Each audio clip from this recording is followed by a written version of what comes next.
A continuación, Noticiero Telesucesos. Clasificación A.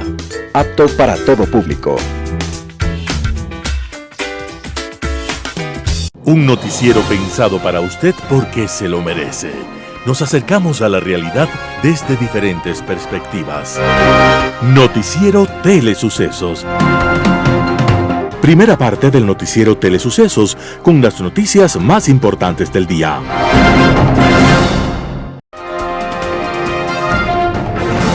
Si deseas asistir a los encuentros en vivo de Ecuavolley, comunícate con nosotros a los números de teléfono 2021-224 o al 0989-973-725. Ven con tu familia y amigos a vivir la emoción del Ecuavolley. Anuncie en Telesucesos Sport y llegue con nosotros a lo más importante del deporte popular.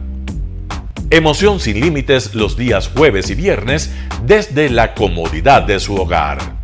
Telesucesos, el canal de televisión siempre inédito.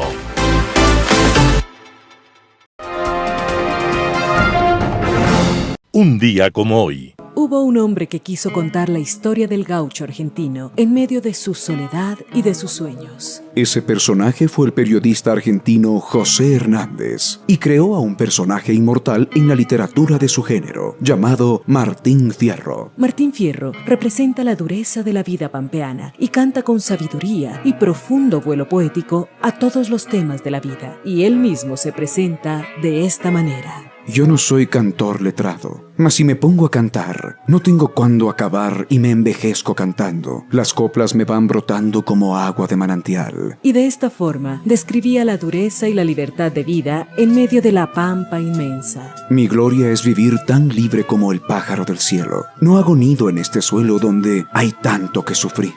Aquel gaucho poético, contestatario y rebelde, defendía de esta manera su forma de cantar y de decir lo que pensaba. Y no piensen los oyentes que del saber hago alarde. He conocido, aunque tarde, sin haberme arrepentido, que es pecado cometido el decir ciertas verdades. José Hernández, el autor del gaucho Martín Fierro, estaba naciendo un día como hoy, 10 de noviembre de 1834, y nos recuerda que debemos recordar a Martín Fierro, a aquel rudo personaje de campo, cuando nos dice: de naide sigo el ejemplo, naide a dirigirme viene. Yo digo cuánto conviene, y el que en tal huella se planta debe cantar cuando canta, con toda la voz que tiene. Las principales noticias del día.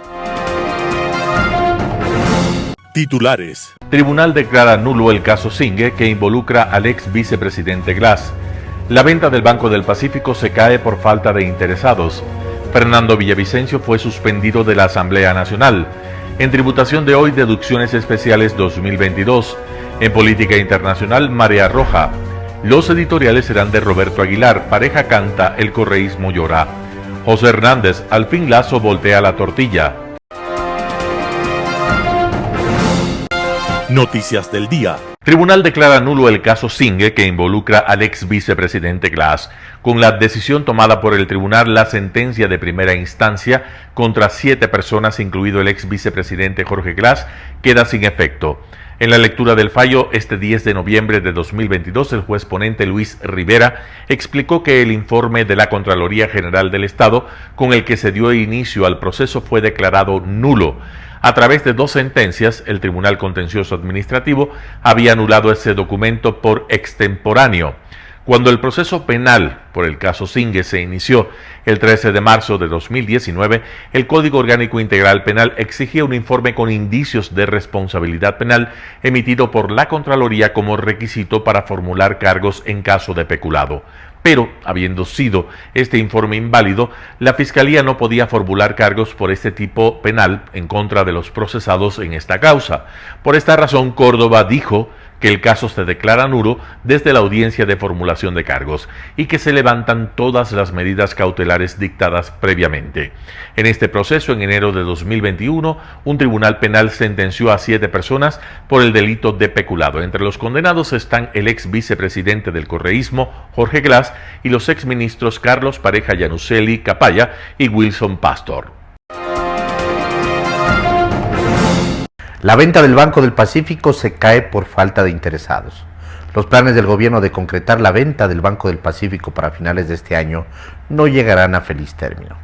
Esto luego de que representantes de la entidad financiera declararan el concurso como desierto debido a que la única oferta receptada no cumplía con los parámetros exigidos, que el banco sea comprado por encima de los 900 millones de su valor patrimonial. Hasta agosto de este año, 33 entidades internacionales habían sido invitadas a conocer el proceso. De ellos, solo 6 se mostraron interesados y solicitaron mayor información. 3 de ellos enviaron ofertas no vinculantes, pero hasta el 31 de octubre de este año, solo uno envió una oferta final vinculante. Sin embargo, esta oferta hecha por un banco latinoamericano no llegó a cumplir con los parámetros establecidos, pues el precio propuesto estaba por debajo del valor en libros, principal factor que inviabilizó la venta. Esto motivó, según Roberto González, presidente del Banco del Pacífico, a declarar el concurso como desierto. Esto no significa que el gobierno decline ante su intención de vender a la entidad financiera, la segunda más grande del país medida por sus activos. El próximo año se prevé abrir un nuevo proceso. Fernando Villavicencio fue suspendido de la Asamblea Nacional. El Consejo de Administración Legislativa CAL decidió este 10 de noviembre de 2022 suspender por 31 días al presidente de la Comisión de Fiscalización, Fernando Villavicencio. La sanción se da ante la queja presentada por la asambleísta de Unión por la Esperanza UNES, Patricia Núñez, que aseguró que el legislador independiente le habría tratado con términos peyorativos. Villavicencio dijo que la sanción emitida por el CAL es para él una medalla más en su lucha para evidenciar la corrupción del correísmo. Sin embargo, anunció que presentará una acción de protección por supuesta vulneración de derechos. El pedido de suspensión obtuvo 5 votos a favor, los del presidente de la Asamblea Nacional, Virgilio Saquicela Espinosa, independiente, la primera vicepresidenta Marcela Holguín de UNES, el segundo vicepresidente Darwin Pereira de Pachacutic y los vocales Esteban Torres del Partido Social Cristiano y Ronnie Aliaga, también de UNES. La legisladora Natalia Arias del BAN se abstuvo y Joana Moreira de la Izquierda Democrática no participó de la sesión. Fernando Villavicencio enfrenta otra queja más de parte de la asambleísta Pamela Aguirre, quien demandó que Villavicencio sea suspendido hasta por 30 días sin remuneración por tachar de mafiosos a los legisladores del correísmo. Entrevista del día. La mañana de este jueves en Radio Sucesos, Roberto Castillo, director del INEC, habló sobre el inicio del censo presencial 2022. Escuchemos lo que dijo. Bueno, ¿cómo empezó esta semana ya con esta segunda etapa y ya con las visitas de los censistas? Bueno, arrancamos el día lunes, esta segunda fase del censo de población, que es el censo presencial. Este censo presencial, recuerden que son 6 semanas hasta el 18 de diciembre, algunos temas súper rápido. No es necesario que los vecinos, las vecinas, los ciudadanos se queden en casa. Hagan ustedes sus actividades normales, salgan a trabajar, estudiar, lo que tengan que hacer. Nuestros censistas van a recorrer literalmente durante 6 semanas todo su barrio, vivienda por vivienda. Más o menos tienes como entre unos 5, unos 7 censistas por barrio.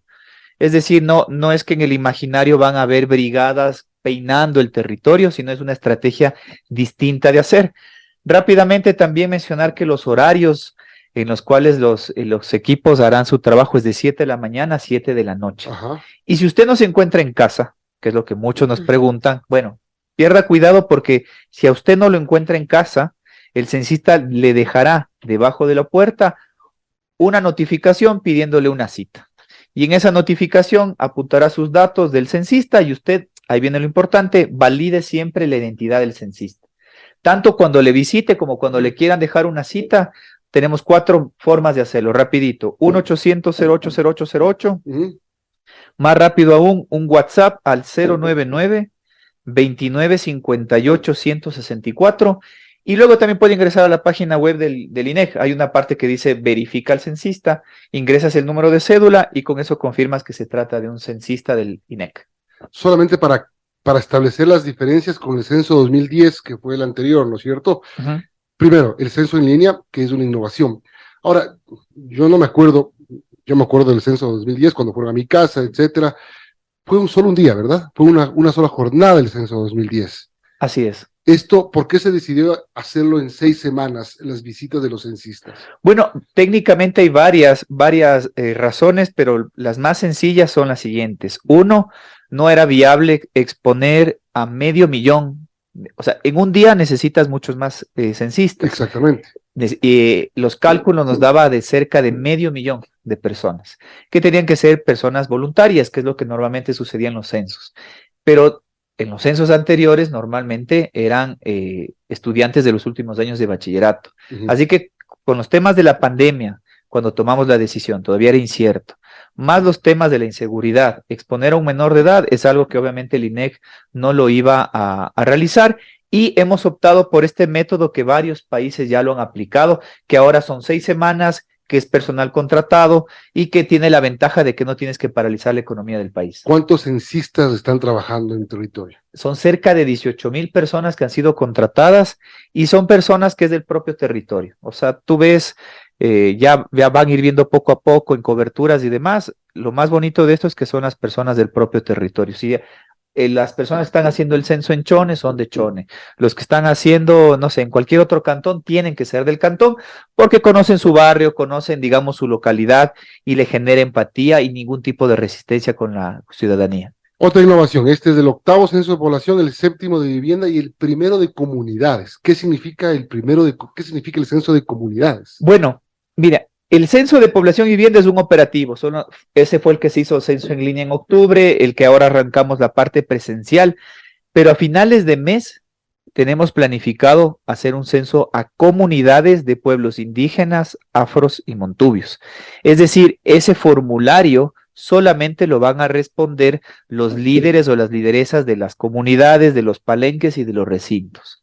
Es un formulario completamente distinto y lo único que busca se habla mucho de los derechos colectivos, se habla mucho, digamos, los mismos movimientos, digamos, tienen toda esta necesidad de información, pero no existe en el país. Sería la primera vez que sería un censo comunitario y estamos afinando detalles, digamos, coordinando con las propias organizaciones, de que ellos obviamente se sientan totalmente seguros, empapados, que tengan este sentido de pertenencia de este formulario, y ahí es importantísimo. Por ejemplo, los censistas de los censos comunitarios tienen que ser personas de las propias comunidades, o sea, es medio obvio, y obviamente esperamos poderlo arrancar ya a finales de mes, y con ello tener este operativo que sería el primer censo a comunidades. Por su parte, Luisa Maldonado, candidata a la alcaldía de Quito, en Radio Sucesos esta mañana, habló sobre la inseguridad en la capital y el reto político frente a las próximas elecciones. Veamos la nota. Para, obviamente, caminar en Quito y usar el transporte público necesitamos seguridad, y ahora mismo afrontamos un problema complejo de seguridad. De hecho, usted misma ha notado en su cuenta de Twitter que hay un problema estructural de seguridad que el gobierno tiene que atender con urgencia y sin excusas, pero también nos compete reconstruir, dice usted, el tejido social, la organización comunitaria. Eso quizás sí le pueda competir al municipio. Total y absolutamente. ¿Cómo hacerlo? Totalmente. Bueno, primero, no es la competencia, ¿no es cierto? Eso tenemos que decirlo con claridad. Sin embargo, el gobierno municipal es el gobierno de la comunidad. Y lo que uno quiere es, cuando sale de aquí del trabajo, sale de casa, quiere ver la ciudad limpia, que hayan recolectado la basura, que el transporte efectivamente me dé el servicio y que pueda caminar por las calles sin problema y que mis hijos lleguen a casa en paz. Efectivamente es así. ¿Qué tiene que hacer el municipio? 2 cosas fundamentales, una que le cuesta y otra que no le cuesta nada. La que le cuesta es colocar las cámaras, mejorar el espacio público, iluminar, poner las alarmas comunitarias, botones de pánico, que funcione una ciudad inteligente. Perfecto, eso hace el municipio con la tasa de seguridad, que es la única ciudad que tiene una tasa de seguridad, ¿no? Que aportamos. Y lo que no le cuesta nada al municipio es la organización comunitaria. Vengo de esa experiencia, vengo de ese proceso. En mi teléfono tengo el chat, yo pertenezco al Circuito Magdalena. Estamos como 300 familias involucradas en el chat, conectadas completamente con la UPC de la zona, con la dirigencia barrial y los vecinos organizados. No nos cuesta nada, Milton. Quien vive en el Rancho San Francisco, quien vive en Guamaní, quien vive en el condado, quien vive donde viva. Necesitamos volver a vernos, volver a reconocernos, saber quién está arriba, abajo, al frente, los negocios, los comercios, de tal forma que nos demos la mano. La solidaridad no es de propiedad de los pobres, es intrínseco al ser humano. ¿Cómo nos ¿Cómo nos ayudamos? ¿De qué sirve una alarma comunitaria si le van a asaltar?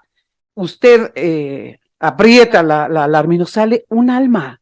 Dígame de qué sirve esa inversión. No sirve, ¿no? Entonces, la organización social, el tejido social, la convivencia no nos va a costar un centavo. Sin duda haremos campañas y aquí Milton muy acertadamente dice, todo es un tema cultural y yo le suscribo, todo es cultural. Si logramos entender que es necesario apoyarnos, que la solidaridad es la mejor arma para enfrentar la inseguridad, estamos salvados frente a la delincuencia común, frente a lo que nos está pasando, pero obviamente frente al crimen organizado, al narcotráfico y estas cosas, ahí sí el municipio no puede responder. Tiene que exigirle al gobierno y vamos a exigir al gobierno de turno que ponga los recursos necesarios, que enfrente eso de otra manera, obviamente. En el tema político, Luisa, ¿cómo va a recuperar ese liderazgo que tradicionalmente ha tenido el alcalde de Quito y que se ha venido a menos en los últimos periodos?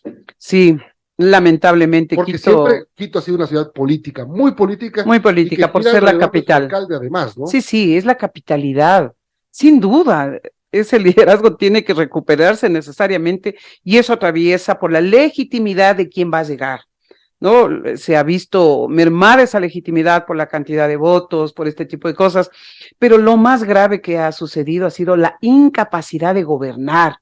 Los alcaldes, yo pensé que ya vi lo peor, ¿no? Con el alcalde Rodas, pero no ha sido lo peor.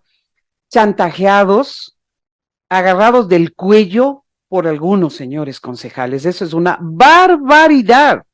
Entonces, si es que necesitas el voto, yo quiero la empresa, quiero el contrato, quiero esta dirección, quiero esta secretaría. Es de locos. ¿Qué es lo que yo propongo? Digo, me voy a graduar de política porque ahora sí se necesita pensar en esta probabilidad de gobernar, porque con el método ya no vas a tener unas mayorías, un bloque mayoritario, vas a tener una diversidad. ¿Qué es lo que estoy planteando? No voy a pensar en planes en este momento para Quito porque hay suficientes, Milton, y bien hechos, y están ahí guardados, muy bien hechos, de verdad, de buenos funcionarios, de fundaciones, de la academia, etcétera. Soluciones a corto plazo y una convocatoria amplia a todos los sectores. ¿Qué dicen los gremios del transporte? ¿Qué dice la economía solidaria? ¿Qué dicen los sectores empresariales? ¿Qué dicen los periodistas? ¿Qué dicen las juventudes? ¿Qué dicen las mujeres? Esta ciudad no es de propiedad de nadie, es propiedad de una ciudadanía organizada que plantea la ciudad cómo la quiere llevar. Entonces, con eso vamos a un gran acuerdo social. No es aquí una inteligente que se declara a la superhéroe y dice, no se preocupen, yo llego y resuelvo todo. Es momento de poner muchas mentes, muchas manos para decir, esto queremos de la ciudad. Ese es mi llamado. El segundo llamado que hago es la reconciliación. Se ha polarizado demasiado entre ricos y pobres, entre los del sur y del norte, entre los unos de este movimiento, los otros. Es de locos. Yo he dicho basta, no más, esto no es posible. Merecemos vivir en una ciudad donde la queremos vivir y disfrutar profundamente. Milton, me imagino que a usted, disculpa, Verónica, nos encanta pues la ciudad de Quito. Claro. Queremos disfrutarla, pero intensamente, porque es bellísima, por donde vamos. Y ahora la pandemia nos tenía resguardados en casa por el miedo a la enfermedad. Claro. Ahora el miedo a la inseguridad nuevamente nos tiene guardados. No era así nuestra niñez, no era así nuestra juventud, no era así. Entonces hay que hacer un llamado serio a la ciudadanía para que participe mucho más, plantee sus propuestas. Luisa Maldonado está dispuesta a ir trabajando en un acuerdo social y absolutamente incorruptible. Cualquier señor concejal que llegue a pedir algo a cambio de un voto va a ser denunciado de forma inmediata. Ahora, lo importante es llegar. ¿Cómo va a ser usted para ganarle a Yunda? Ya no pudo una vez y ahora no está arropada por el correísmo. Ese es un tema importante. ¿Por qué? Primero, ¿por qué por qué no corrió por el correísmo? ¿Qué pasó? Debí haberme ido el 2019, Milton. Ese proyecto me motivó, me emocionó, me enamoró. Luisa Maldonado se hizo en la organización social, en el sistema cooperativo, que es mi raíz, mi origen. 20 años al servicio de la comunidad y la ciudad. Por eso fui invitada por ese movimiento. Le agradezco de corazón al movimiento porque pude ser concejala 2 veces y conocí todo el aparato municipal y todo lo que se puede hacer ahí, elevé a política pública toda mi experiencia, en fin. Pero cada día hemos venido sintiendo a partir, y le digo que es realmente desde el 2014, como veíamos el alejamiento de la política concreta en relación a la necesidad de la gente, convirtiéndose eso en una empresa meramente electoral y ahora totalmente perdidos y además responsables del caos que vive el país. Yo sí responsabilizo, ¿no?, al sector político del caos que estamos viviendo. No me parece que las cosas que está haciendo el gobierno nacional sean las más acertadas, le digo sinceramente, pero tampoco me parece que al primer error le den más y más y más cuando debería ser lo contrario, ¿no? ¿Qué hacemos? Entonces yo me pregunto, ¿les importa a la gente realmente? ¿Les importamos en serio? Yo no veo nada que me muestre que importa. Por otro lado, al interno del movimiento planteé seriamente, discutamos lo que está pasando en Quito, acerquémonos a la gente mucho más, debatamos cuál sería el planteamiento de ciudad. No quisieron. Más allá de una candidatura, les dije, yo vuelvo a mi estado natural, que es la organización social, la organización comunitaria, que es mi experiencia, y me voy, y me fui. ¿Y se tropezó con Avanza? No me tropecé. Tomé la decisión valiente de alejarme donde no me siento cómoda, donde ya mis principios no concuerdan, donde hay verticalidades que no es mi forma de vivir. Yo vengo de un sistema cooperativo donde todo el mundo participa, todo el mundo opina. Si nos va mal, pues es cuestión de las decisiones de todos. Si nos va bien, es las decisiones de todos. Pero acá ya era imposible. Cuando a usted le va mal en un matrimonio, usted tiene que tomar una decisión y saber pararse por sus propios pies. Yo le digo a usted, quisiera verle a Pavel y a otros fuera del correísmo midiéndose con Luisa. Eso sería de valientes. Yo no puedo seguir existiendo con una foto acá atrás, ¿no? Yo agradezco la oportunidad, pero esa no es la forma de hacer política. Yo puedo recordar, remembrar a alguien, un líder, qué sé yo, un referente, pero no puedo vivir de eso, engañando y mintiendo. Un panorama de noticias para su estatura intelectual.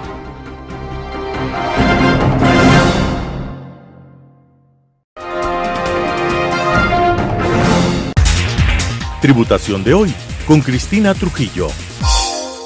Soy Cristina Trujillo de su programa Tributación de hoy. Es importante que usted conozca que en nuestra legislación ecuatoriana existen cambios importantes que se van dando y que usted tiene que actualizarse. La semana pasada salió una sentencia importantísima de la Corte Constitucional. El día de ayer se publicó el decreto con la reforma del reglamento de aplicación de la Ley de Régimen Tributario Interno. Son actualizaciones que nos obligan a los empresarios, a los contadores, a la parte financiera, de estar revisando permanentemente cuál es el marco normativo que usted tiene que aplicar en cada periodo fiscal. Sin embargo, el día de hoy voy a hablar también de un tema importante que ha tenido algunas reformas para el cierre fiscal 2022. Como es el tema de las deducciones especiales o adicionales que ayudan al pago correcto de nuestro impuesto a la renta y también al ahorro del mismo. Deducciones especiales principalmente en el ámbito, por ejemplo, del patrocinio y del auspicio. Me han preguntado, ¿qué es esto del auspicio, del patrocinio? Que todo el mundo habla, que se está poniendo de moda, que las empresas, que las personas naturales que realizan actividad comercial, financiera, quieren realizar y quieren saber sus beneficios. Hubieron cambios muy importantes con la reforma del año pasado, de la ley para la reactivación económica por la COVID-19 que se aplica en el 2022 sobre el concepto del patrocinio, del auspicio, generando una deducción importante del 150% adicional en su conciliación de impuestos. disminuyendo esa base imponible para que usted pague menos impuesto a la renta de manera legal. ¿Qué es esto del patrocinio? ¿Qué es esto del auspicio? Es parte de los gastos deducibles que adicionalmente generan una deducción, como su nombre lo indica, adicional, especial.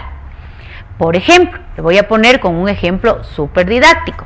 Usted es una sociedad que necesita generar un gasto presupuestado por promoción y publicidad. Sin embargo, usted sabe que nuestra ley tributaria tiene el concepto de patrocinio y auspicio. En vez de generar todo el gasto de promoción y publicidad, una partecita va a generarse como patrocinio o auspicio, que el efecto va a ser muy parecido porque usted va a poder publicitarse, va a hacer que la gente le conozca a través de este concepto. ¿Cuáles son los beneficios del patrocinio y del auspicio? Primero, que este tipo de gastos no tienen un límite de deducibilidad como tiene la promoción y publicidad del 20% del ingreso gravado.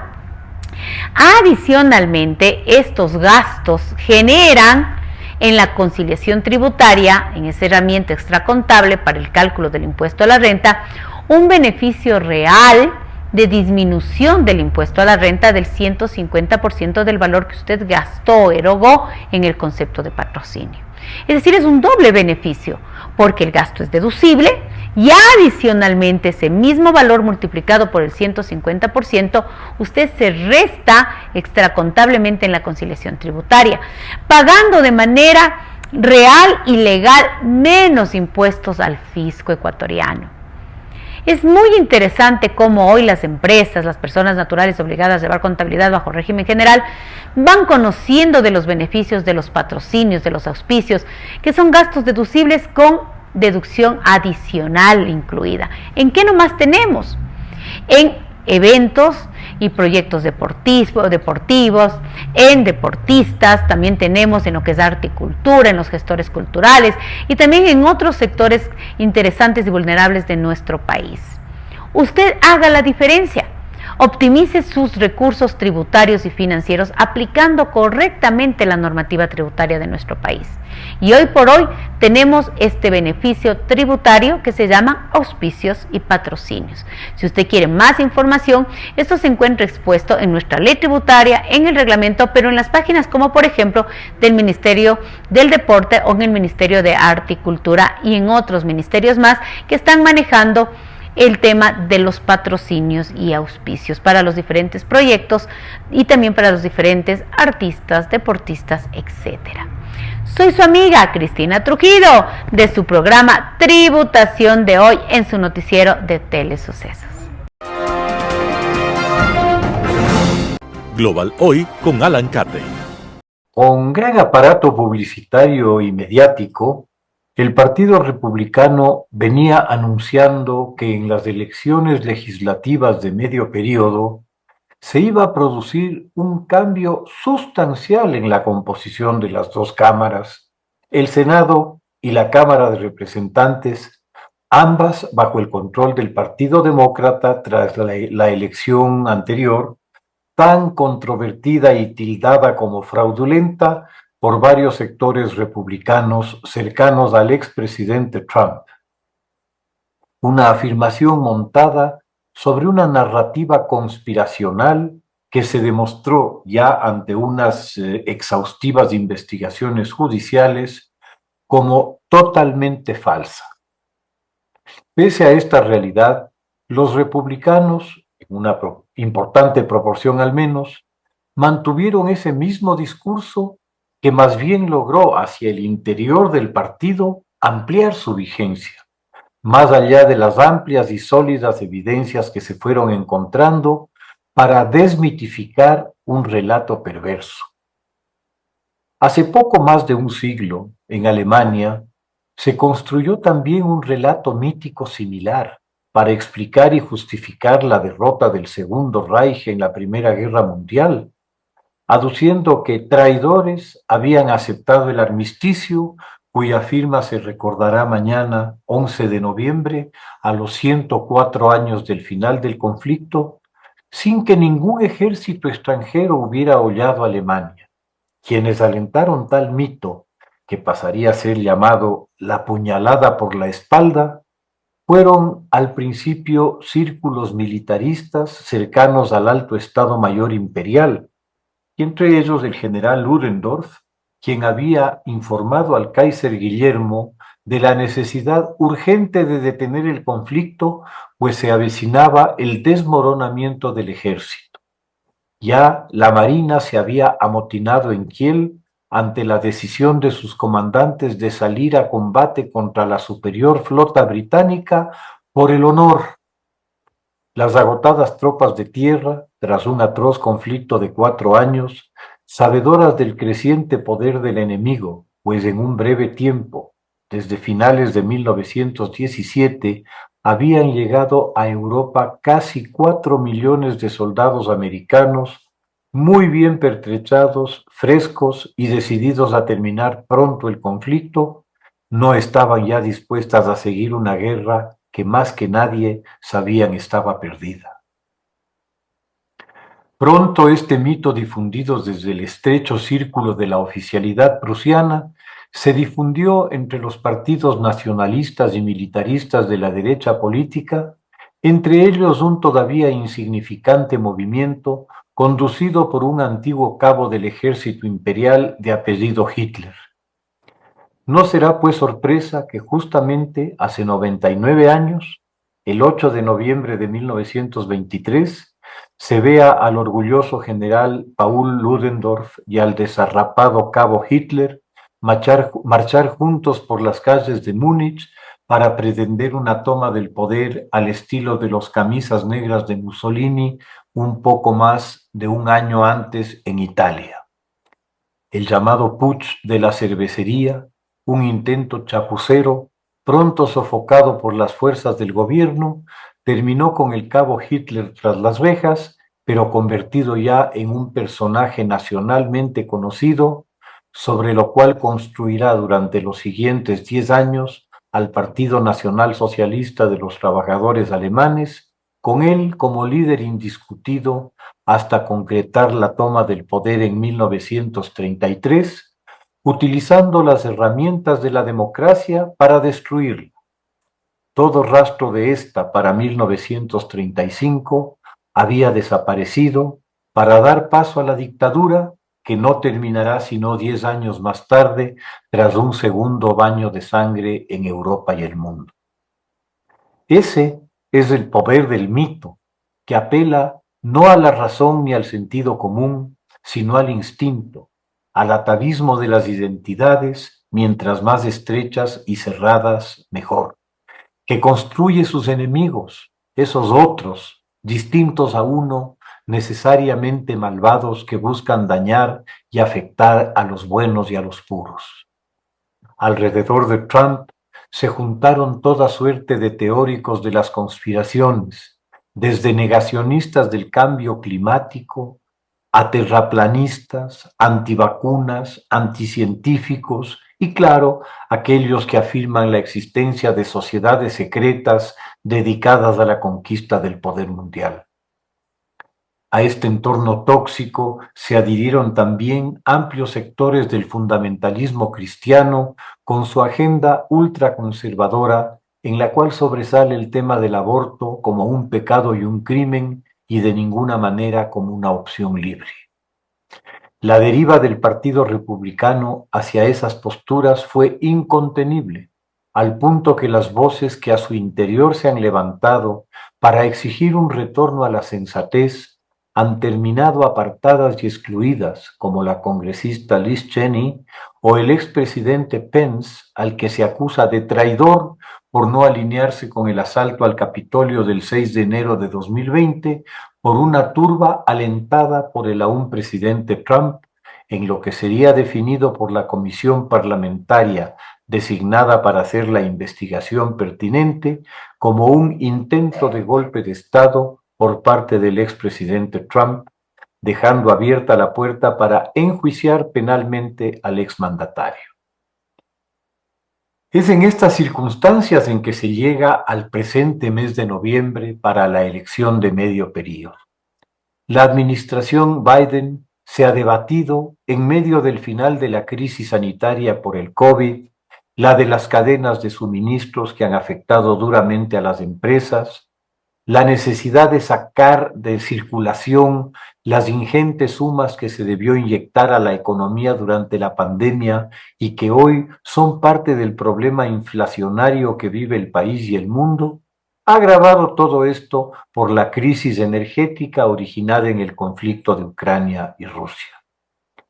Aun cuando no se tienen todavía resultados finales y la situación es relativamente incierta, es evidente que la anunciada marea roja republicana que arrasaría en las elecciones ha sido nada más que un eslogan vacío. Las posiciones al parecer se mantendrán relativamente iguales a las anteriores, con una mayoría pequeña republicana en la Cámara o en el Congreso, aunque el control del Senado pueda pasar por 1 o 2 votos al Partido Republicano, en ninguna parte se ha visto la abrumadora victoria anunciada. De hecho, los resultados son para la administración Biden los mejores en ninguna elección de medio periodo desde hace muchos años. La táctica de situar Biden el debate en la importancia de defender la democracia en casa y fuera de ella como el tema central de las campañas demócratas, en algo le ha permitido sacar el foco del tema inflacionario. El apoyo decidido de la administración Biden a Ucrania en su conflicto con Rusia también le ha valido mucho respaldo, incluso bipartisano, pero sobre todo ciudadano. Aparentemente, las decisiones de la Corte Suprema, controlada por jueces republicanos, desconociendo otras anteriores en torno al derecho al aborto, han significado un alejamiento de la juventud de esas posturas, identificándolas con el Partido Republicano. Igualmente, las acciones emprendidas por la administración Biden en torno a la condonación de las deudas estudiantiles le ha granjeado importantes apoyos en esa comunidad. Biden ciertamente no sale debilitado de estas elecciones y tampoco Trump sale fortalecido. El gran vencedor republicano es, sin duda alguna, Ron DeSantis, que logra, él sí, una clara y decisiva victoria en Florida. Es probable que se convierta en el principal contendor de Trump en las primarias y habrá que estar atentos a cómo maneja su éxito desde una perspectiva de un urgente y muy postergado relevo generacional, algo que resulta válido para los dos partidos que han devenido hoy en gerontocracias. Muchas gracias. Editorial. Pareja canta, el correísmo llora. Artículo de Roberto Aguilar publicado en Diario El Expreso. Si esta gente hubiera cumplido con su deber, no se robaban los 5,000 millones. El exgerente de Petroecuador en tiempos del correísmo, Carlos Pareja Llanuselli, sentenciado por corrupción luego de que el acuerdo de cooperación eficaz que firmó con la Fiscalía de Carlos Vaca Mancheno no se hiciera efectivo, demostró con documentos lo que el país daba por descontado, que el expresidente prófugo estaba al tanto de todo el esquema de corrupción montado en torno a la preventa de petróleo. ¿Cómo puede estar tan seguro? Porque él mismo se lo dijo y mostró el oficio respectivo. Pareja compareció este miércoles ante la Comisión de Fiscalización de la Asamblea para rendir su testimonio dentro de una investigación sobre el caso Petroecuador y causó revuelo. Los correístas chillaron, literalmente, patalearon en sonido figurado y causaron incidentes en más de una manera, pero nada consiguieron que no fuera a hacerse más visibles. La primera novedad corrió por cuenta de la presidencia de la Asamblea. No autorizó el uso del antiguo salón del Senado, reservado para ocasiones especiales y muy concurridas como esta. La comisión tuvo que resignarse a instalar su sesión en su estrechísima sala de reuniones. Entre los policías que acompañaban al compareciente, los asesores de los miembros, una docena de cámaras, una veintena de periodistas y una multitud de correístas que acudieron a dar gritos la mayor parte de la sesión, hasta el receso del mediodía, se realizó como en bus de transporte público en hora pico. Los asambleístas y el invitado pegados a la mesa, el resto embutidos entre el muro y los sillones. Pero la tarde se corrigió esta situación y se ocupó como otras veces el salón adecuado. La sesión arrancó con gritos y enfrentamientos a propósito de un pedido de reconsideración de una votación de la víspera que el correísmo quiso bloquear a toda costa. En medio del griterío, Roberto Cuero apeló la presidencia de Fernando Villavicencio. El proceso fue accidentado y el propio Villavicencio votó a favor, es decir, en contra suya, con la sonrisa de oreja a oreja. Para entonces la comparecencia de Pareja ya había comenzado y nadie la pudo impedir. Ana Belén Cordero asumió la presidencia. El testimonio del expresidente de Petroecuador estuvo encaminado a demostrar que el esquema de corrupción era liderado por el propio presidente y coordinado desde Carondelet por su asesor jurídico Alexis Mera. Había ofrecido proporcionar a la comisión una veintena de nombres y cumplió. Los entregó en un organigrama que leyó el secretario. Constan ahí Correa y Mera, los fiscales Galo Chiriboga, que archivó el caso, y Carlos Vaca Mancheno, que conoció toda la información y no hizo efectiva la cooperación de Pareja. Los contralores Carlos Polid y Pablo Celi, así como Flor María Guerrero y su equipo.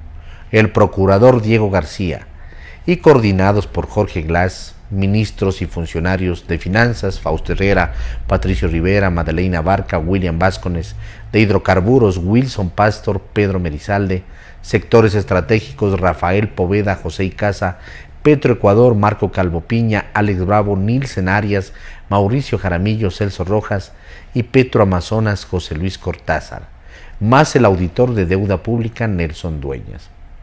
Con oficios, comunicados, informes y actas de sesiones, Pareja demostró que todos estaban al tanto del esquema, que la responsabilidad del presidente de la República es, cuando menos, por omisión dolosa, que con la venta anticipada se montó un negocio de intermediarios que le costó al país más de 5.000 millones de dólares, que se repartieron comisiones en contratos entre estados, lo cual es un absurdo, y se vendió petróleo a precios arbitrarios para garantizar una ganancia de entre 4 y 5 dólares para los intermediarios. Que se firmaron así 17 contratos, uno de los cuales fue por una operación crediticia de 10.000 millones no aprobada por el directorio y respaldada con una garantía soberana obtenida ilegalmente a cambio de 181 millones de barriles. Los correístas reaccionaron, como queda dicho, a gritos. 6 de sus asambleístas más altisonantes tomaron la palabra para lanzar acusaciones infructuosas, pues Pareja es un sentenciado, llamarlo mentiroso, negar, sin argumento alguno, la validez de sus pruebas, expresar en fin el mayor de sus desamparos ante lo inaudito. Pamela Aguirre llegó a preguntarse cuánto podría valer la palabra de una persona sentenciada, pero seguramente no quiso decir eso. En esas estaban insultándolo. El turno era de Mónica Palacios cuando llegó una disposición de la Dirección de Cárceles. El compareciente tenía que volver. Y así ocurrió. Se quedaron sin su punching ball. Artículo de Roberto Aguilar publicado en Diario El Expreso. Al fin Lasso voltea la tortilla. José Hernández, 4 pelagatos. Guillermo Lasso experimentó estos días en forma dramática lo que es ser presidente en horas aciagas. Una situación que saca en general a los mandatarios de sus esquemas tradicionales y los pone a interactuar con la adrenalina debida, con la realidad tal y como es, no tal y como se la filtran sus asesores. El presidente Lasso siempre ha confesado sentirse a gusto en la adversidad. Parte de su biografía, que está en sus libros, está escrita desde la convicción de haber vencido condiciones que le eran desfavorables. De ser cierto, mejor que así sea, porque esta situación que vive el país, tras los ataques de las bandas criminales, está lejos de ser coyuntural. Esta vez el presidente Lasso neutralizó en buena medida, en 48 horas, la violencia de bandas criminales y la extorsión que le llegó desde la penitenciaría del Litoral, desde donde algunos presos debían ser transferidos a otra cárcel. Esta reacción en el campo policial y militar tuvo una incidencia definitiva en el campo político. Gracias a su postura y a los resultados positivos, el presidente desarmó la intentona golpista propiciada por el correísmo, a la que se adhirió la cúpula del Partido Social Cristiano. Ahí está el comunicado firmado por Alfredo Serrano. Lasso lo logró gracias a un cambio radical de actitud. Abandonó el fondo de la cancha, como dicen en tenis, y subió a la red a marcar puntos ganadores. Asumió su papel de líder y supo interpretar la angustia del momento y transmitir confianza al país. Ese éxito se notó en la sesión del lunes de la Asamblea, concebida por el correísmo como una ocasión para destituirlo. De épica, esa reunión terminó siendo una convocatoria insulsa. El país político se vio forzado por las circunstancias a aterrizar en el único andarivel posible en el capítulo seguridad, no usar políticamente el tema, asumirlo pragmáticamente y establecer con el Ejecutivo una línea de colaboración que redunde en resultados positivos para Ecuador en los campos policial, militar y social. Nada indica que el correísmo y sus aliados no volverán a intentarlo. Sin embargo, el presidente habrá inaugurado un estilo de liderazgo que la opinión premió. Usó su autoridad y los mecanismos de seguridad del Estado para defender al país. Acabó con la ambivalencia, diálogo con los jefes pandilleros o aplicación de la ley en el manejo de las cárceles. Dejó de ser reactivo y puso la iniciativa de su lado. Produjo hechos políticos basados en acciones reales, que a su vez fueron la materia prima de la información oficial. Entendió que los hechos producidos por el poder y cuyos resultados se notan son el único antídoto para que la opinión no sea abusada en el tema de la inseguridad por la propaganda política de la oposición. El presidente transita en este momento por el terreno de la gran política, en el cual un mandatario puede incidir para que sus gobernados, viéndolo enfrentar con valentía la adversidad, admitan la realidad y dejen de pensar con los deseos. Ese es el cambio de chip que Andrés Seminario, nuevo secretario de Comunicación, pedía que operen los ciudadanos. Se olvidó decir que el cambio de chip lo debe propiciar el líder, no al revés. Y esta vez el presidente aporta la prueba. Algo parecido ocurrió con las vacunas. Ahí radica el dilema que surge en este momento.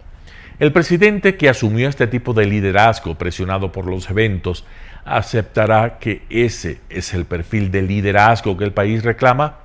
¿Que no quiere un gobierno que ante las críticas se refugie en la queja de contar con una opinión que tiene el sí dañado y el no muy flojo? Un gobierno que no sea reactivo, como lo ha sido, por ejemplo, en dos casos, ante el desenfreno de Leonidas Issa y el chantaje y la actitud conspirativa de la oposición mayoritaria en la Asamblea. Lo que ha ocurrido en pocos días genera un manojo de elecciones para el país, pero también y sobre todo para el gobierno.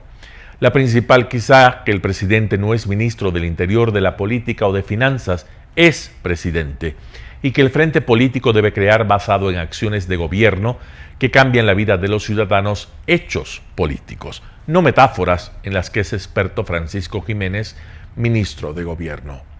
José Hernández, 4 Pelagatos. Noticias internacionales. Rusia dice haber empezado la retirada de tropas de Jersón. Rusia asegura haber iniciado la retirada de sus tropas de la región de Jersón y Ucrania pide calma. La orden de Moscú de retirar sus efectivos de Jersón, la única capital regional ucraniana que ha capturado en más de 8 meses de guerra, ha provocado una advertencia del presidente Volodymyr Zelensky en su discurso nocturno para que se contengan las emociones. El enemigo no nos hace regalos, no hace gestos de buena voluntad. Nosotros luchamos por todo. Y cuando se lucha, hay que entender que cada paso viene acompañado de la resistencia del enemigo. Supone siempre la pérdida de vidas de nuestros héroes. Por lo tanto, nos movemos con mucho cuidado, sin emociones, sin riesgos innecesarios. Ante su asesor, Mikhailo Podolyak aseguró en este tuit que las acciones hablan más que las palabras y que hasta ahora no había habido ninguna señal de que Rusia se fuera sin luchar. La comunicación a la opinión pública de Rusia quedó en manos de los altos mandos militares a través de la televisión estatal, algo que ha sido interpretado como un retroceso. El presidente ruso Vladimir Putin se mantuvo a un lado. La interpretación más común es que la retirada a través del río de Dnipro se debe a razones logísticas. El abastecimiento de las tropas rusas se ha hecho imposible con los continuos ataques ucranianos.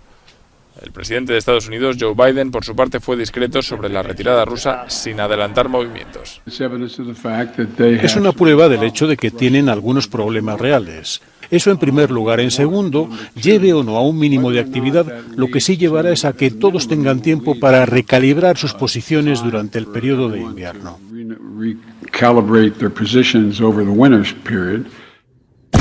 Ahora lo primero que tendrán que hacer los militares ucranianos es desminar la zona y asegurarla.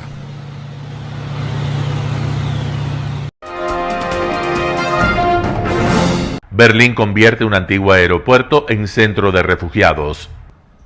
La ciudad de Berlín habilita un antiguo aeropuerto para dar cobijo a 3.600 refugiados. Una de las pistas del aeródromo de Tegel, en desuso, albergará 2 enormes tiendas de campaña con cabida para miles de personas. Las antiguas terminales ya se usan desde primavera para que puedan vivir allí refugiados procedentes de Ucrania. La ciudad calcula que tendrá que dar alojamiento hasta a 10.000 personas de aquí a final de año. Un reto más para un invierno que ya se presenta difícil para Alemania. Berlín necesita muchas más plazas y crearlas es un trabajo muy duro. Nos encontramos en una situación especial. Al fin y al cabo, estamos en estado de emergencia desde finales de febrero y sabíamos que teníamos que preparar un invierno excepcional a partir de esta situación. Desde el comienzo de la guerra, cerca de 1 millón de personas ha huido desde Ucrania a Alemania, de las cuales 100.000 están alojadas en Berlín, muchas de ellas también en casas particulares, y cada vez son más las que buscan viviendas de alquiler. Aterriza en Venezuela el primer vuelo procedente de Colombia tras 2 años y 8 meses de suspensión de las conexiones aéreas. El avión de la aerolínea estatal colombiana Satena aterrizó este miércoles en el aeropuerto de Maiquetía, cerca de Caracas. Hace 3 meses que ambos países restablecieron sus relaciones diplomáticas. El Embraer RJ145, en el que viajaban 45 personas, tomó tierra y fue recibido con cañonazos de agua, una tradición de los aeropuertos cuando los vuelos estrenan ruta. En el avión viajaba el ministro de Transporte de Colombia, Guillermo Reyes, que anunció que la aerolínea colombiana volará cada miércoles entre ambos países. Hoy Satena, por primera vez, ministro, por primera vez en la historia, hace un vuelo internacional, y no cualquier vuelo, no a la Florida, no a Aruba, lo hizo a restablecer la hermandad entre Colombia y Venezuela. Reyes aseguró que se trataría de establecer también un vuelo los viernes, aunque ese es un tema que se está tratando con las autoridades venezolanas. ¿Cómo estamos? Su homólogo venezolano Ramón Velázquez, que recibió a Reyes, celebró la conexión como la más importante del país y afirmó que Venezuela está abierta a recibir tantos vuelos y frecuencias como sea necesario. El viaje tiene una duración de 1 hora y 20 minutos.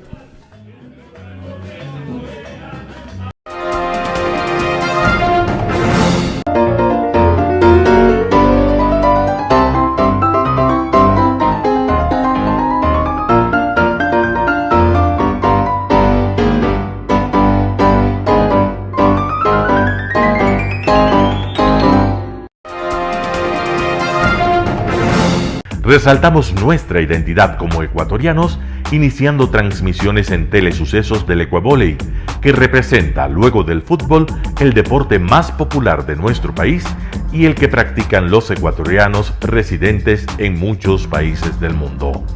Nuestra señal será transmitida en directo por televisión abierta en la ciudad de Quito y a través de las redes sociales a todo el país, así que llegará a Estados Unidos, España e Italia, creando a través del Ecuavóley un nexo fraterno entre ecuatorianos y entre los inmigrantes de nuestro país. Telesucesos, con sus transmisiones, jerarquizará esta práctica deportiva, convocando importantes competencias de Ecuavóley dentro y fuera del Ecuador.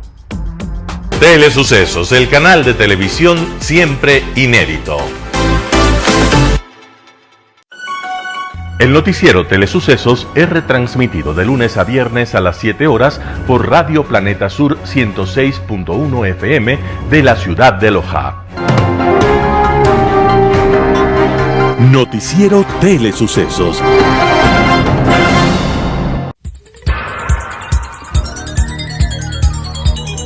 Las opiniones vertidas en este espacio por la producción y dirección del programa son de exclusiva responsabilidad de sus autores y de quienes intervienen en ellos.